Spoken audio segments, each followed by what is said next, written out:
เอาไว้ที่เข่านี่บ่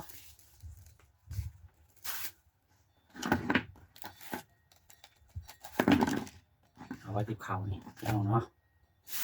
พอดีพี่จักนี่ปึ๊บ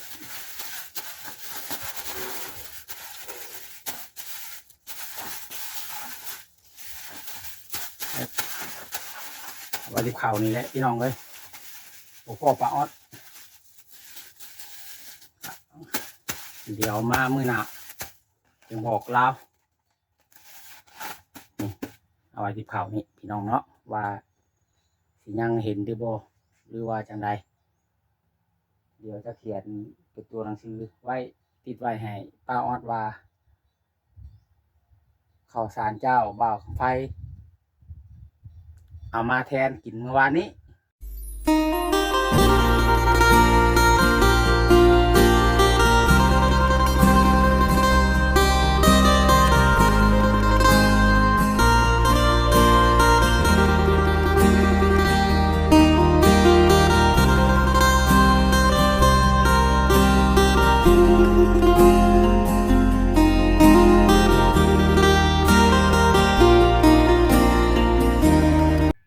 โดยกราบสบายดีสวัสดีพ่อแม่พี่น้อง FC ที่เคารพและฮักแพงเบิร์ดสุขุสุคนเบิร์ดทุกหม่องทุกบ่อนพี่น้องเลยเนาะเพราะว่าจะเป็น FC ทางภายในหรือว่าต่างประเทศมื้อนี้ก็มาพบหน้าพ่อตากับบ่าวกำไพอยู่ที่บ้านป้าออดพี่น้องเลยมื้อนี้มาคนเดียวหาป้าออดบ่เห็นพี่น้องเนาะบ่ฮู้ว่าป้าออดเพิ่นไปลิ้นหรือว่าเพิ่นไปอยู่ทางใดมื้อนี้พี่น้องเลยมาฮอดจอดถึงแล้วตอนนี้ก็12 โมงกว่าๆพี่น้องเนาะมื้อนี้ออกมาสวยแน่พี่น้องเลยมาแล้วก็ยังบ่เห็นป้าออดพี่น้องบ่าวไปจะรีวิวอัปเดตบ่อยู่บนเสาอะไรให้ FC ได้เบิ่งเลยมาฮอดจอดถึงบ้านป้าออดมื้อนี้เอาข้าวสารเจ้ามาให้ป้าออดเพราะว่าเมื่อวานนี้หิวข้าวแห้งพี่น้องเนาะก็เลย กินข้าวหุงป้าออดมื้อนี้ตักมาประมาณโลหรือโลกว่าๆนี่แหละพี่น้องเอ้ยมาให้ป้าออดจังซี่เนาะพี่น้องเพราะว่าเมื่อวานนี้หิวข้าวแห้งนะก็เลยว่าบ่เกรงใจป้าออดแล้วมื้อนี้บ่เห็นป้าออดพี่น้องเอ้ยนี่แหละป้าออดเพิ่นไปลิ้นชาใจพากันไปว่าไปลิ้นป้าออด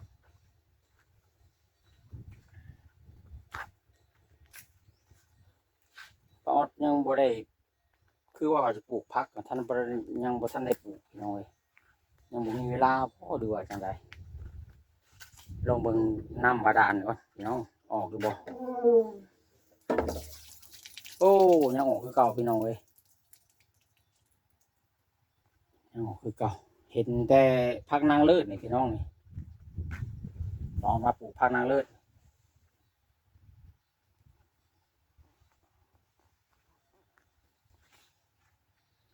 ถ้าว่าปลูกไปแถวนี้นี่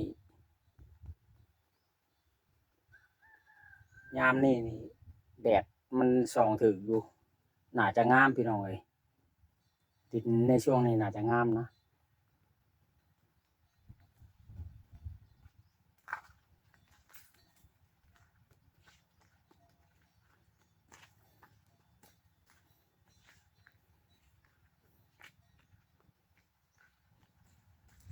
ยังบ่ทันได้เห็นป้าออดมาเถื่อพี่น้องเอ้ยจะไปลิ้นมื้อนี้ทีมงานกับบ่มีไผมาพี่น้องเอ้ยมาแต่บ่าวกับไผผู้เดียวทีมงานก็อาจจะติดธุระคาเวียกคางานของไผของลาวอะไรพี่น้องเนาะเพราะว่ายามนี้ก็เป็นยามฤดูกาลผลิตเก็บเกี่ยวข้าวหน้าปีพี่น้องเอ้ยบางคนก็ผู้แล้วอะไรก็มีผู้ยังบ่ทันแล้วอะไรก็มีพี่น้องเอ้ยมีแต่ที่ข้าวเก็บเกี่ยว ะว่าปีนี้มันค่อนข้างจะเฮ็ดยากพี่น้องเอ้ยเพราะว่าฝนก็ตกดุปีนี้นะตกตลอดเลยเทื่อคอยเทื่อแห้งอะไรพี่น้องปีนี้ค่อนข้างยากเฮ็ดหน้าปีพี่น้องเอ้ย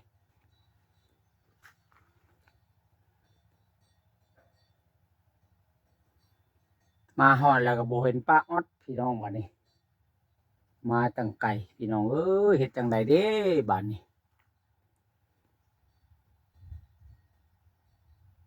ก็สิได้กลับเมื่อซะแล้วพี่น้องเนาะเฮ็ดจังไดจะบ่พ่อบ่เห็นแล้วก็ดิบ่จักแนวนำเลยดิมีแต่ข้าวสารเจ้าแล้วป้าไว้ในติบข้าวหั่นพี่น้องเนาะตอนมาเพิ่นอาจจะเห็นพี่น้องเสียงป่าผู้ใดอยู่เทิงพวกพี่น้องทางบ้านป่าวอนพี่น้องเอ้ย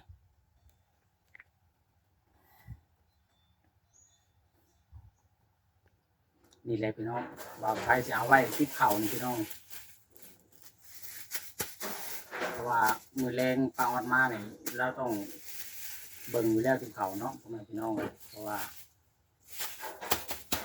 บ่พอป้าออดเด้มีแต่เอาไว้ติดข้าวนี่ก็สารเจ้าพี่น้องคือสิกุ้มหลายมื้ออยู่ถ้าว่าคนเดียวนะหลายเดี๋ยวได้พี่น้องบ่ได้น้อยปานใดได้นี่ปึ๊บนี่พี่น้องประสานเจ้าทำให้ป้าออด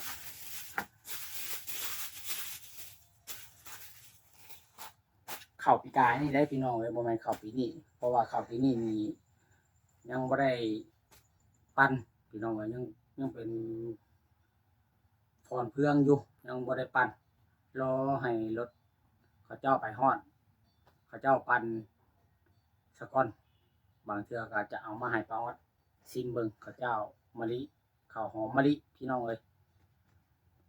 บางไผปลูกเอง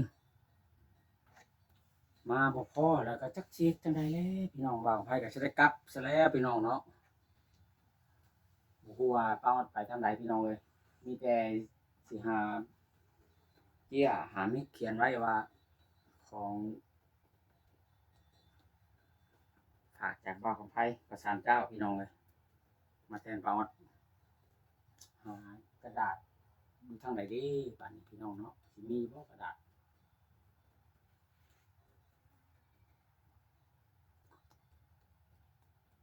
บ่เห็นกระดาษพี่น้องเอ้ยอะบ่เห็นก็บ่เขียนพี่น้องเนาะบ่เห็นก็บ่เขียนป้านี่แหละพี่น้องเอ้ยคือสิป้าออดเรามาเราก็สิฮู้อยู่ดอกบ่เขียนแหละบ่มีกระดาษมามื้อนี้บ่มานพี่น้องเนาะมาแล้วเว้าอะไรก็บ่มานเด้พี่น้องบ่พ้อไผเด้มาบ่พ้อป้าออดสบายบ่เทิดก็มารอบก่อนนี้ก็พอแปดกับบ่าวจ้อยนำไปฮอดบ้านผู้ใดพี่น้องไอ้หินน้ำอ้อยบ่เพิ่นไปตัดข้าวเพิ่นก็บ่เห็นพี่น้องบ่อยู่จักไปทางใดอันนั้นก็ดีบ่มานคือเก่ามามื้อนี้ก็บ่มานอีกพู้นแหละบัดนี้มื้ออื่นนี่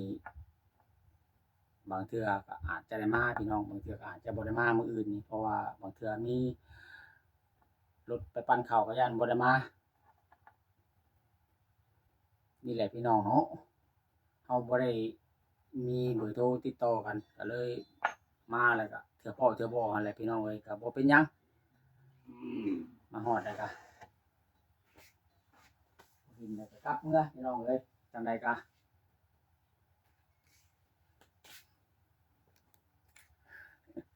มาผู้เดียวร่อนจ้อนพี่น้องเอ้ยมื้อนี้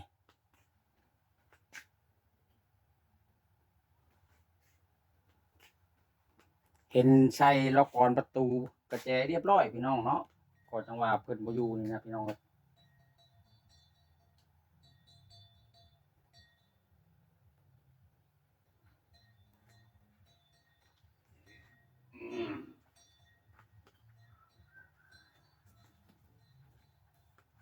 เอาเจี้ยฉีกเอาเจี้ยบัตรเติมเงินนี่พี่น้องเขียนไว้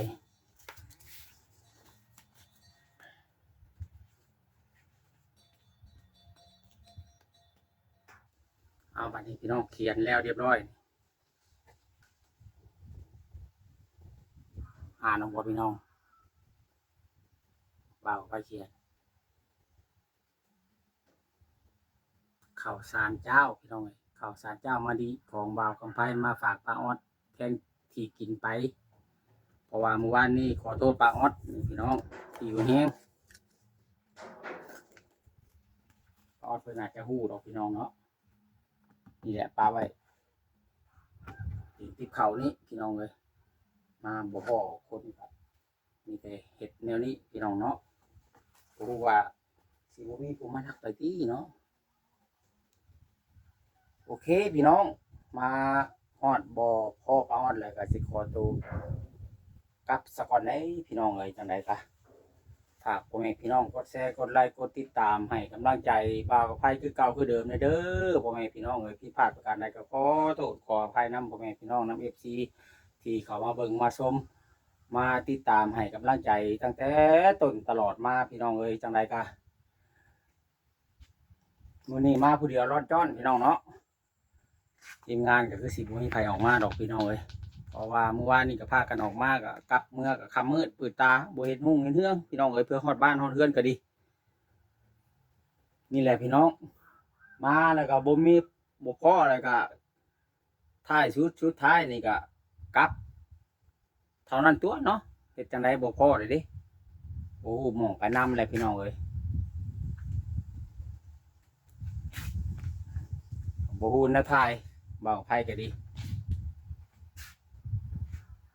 ว่าสิถ่ายรีวิวบอลพักบอลเช้ากับป้าออนเราก็ได้อุดมสมบูรณ์ทุกอย่างได้พี่น้องเอ้ยเพราะว่าจะเป็นบอลพักบอลเช้าเพื่อนครัวห้องน้ำพื้นไฟพี่น้องเอ้ยหัวนี่ถือว่า90% 95%แล้วพี่น้องที่ใกล้สำเร็จนี่ฮะยังเท่านี้เหลือบ่หลายก็ขุดไปอีกประมาณสองลักหนึ่งก็คือสิสุดนางเลยก็เหลือหันก็มีแต่ถ่าเห็นประตูเท่านั้นพี่น้องเนาะนี่เพราะว่ามันยังบ่ได้หลายได้พี่น้องเอ้ยปอดเพิ่นว่านางบ่พอก็บ่หลายประมาณ5 เมตรนี่นะพี่น้องเนาะบ่หลายดอกพี่น้องเอ้ย